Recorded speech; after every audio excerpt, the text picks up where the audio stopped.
Let me ask you about the response from the U.S. and NATO.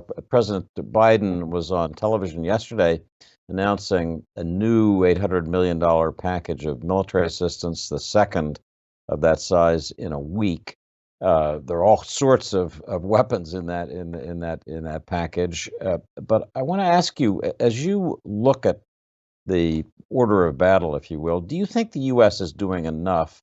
And if you're doubtful about that, what more do you think we should do?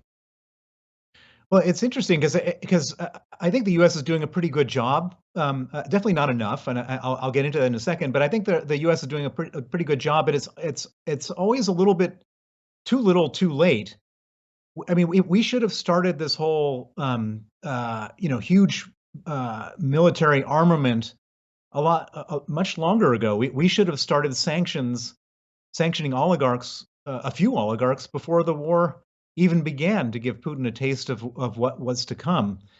And it just seems that there's this overriding feeling that we don't want to provoke Putin. We don't want to get him mad.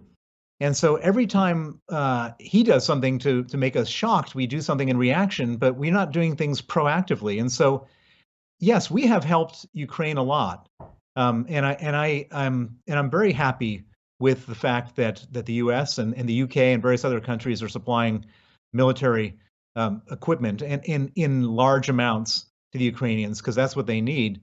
But if you remember, like a month ago, the Poles wanted to transfer 20 planes, and then the U.S. said, no, we don't want to do that. And as far as I'm aware, either those planes or some version of those planes have been transferred. And so why did we stop that a month ago? And similarly, every time they're talking about a no, the Ukrainians have been talking about a no-fly zone since the beginning of this thing, and in fact, right now in Mariupol, there's just constant aerial bombardment of that part of the country. I think we're going to get to a point when we're going to supply a no-fly zone, we and our allies, and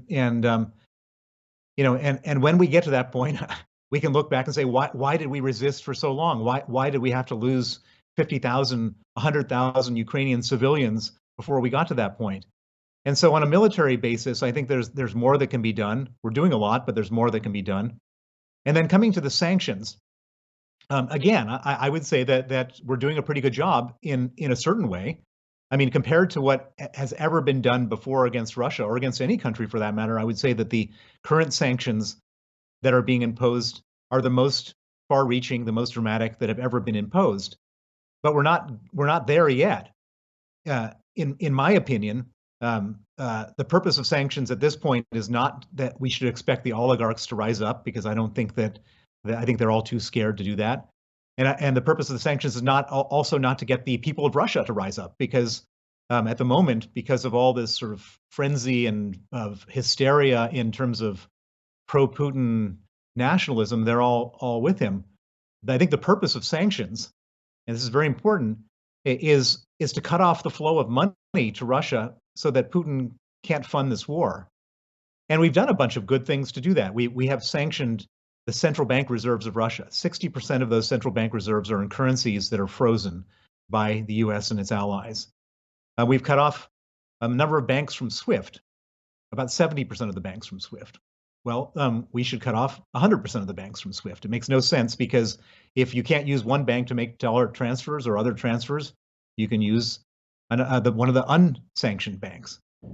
And then on the oligarch front, we've sanctioned about 32 oligarchs. And when I say we, the United States has sanctioned some, the EU, others, they're not all the same people. There's 118 oligarchs, and the oligarchs are the ones who hold Putin's offshore cash, and they should be sanctioned, all 118 of them.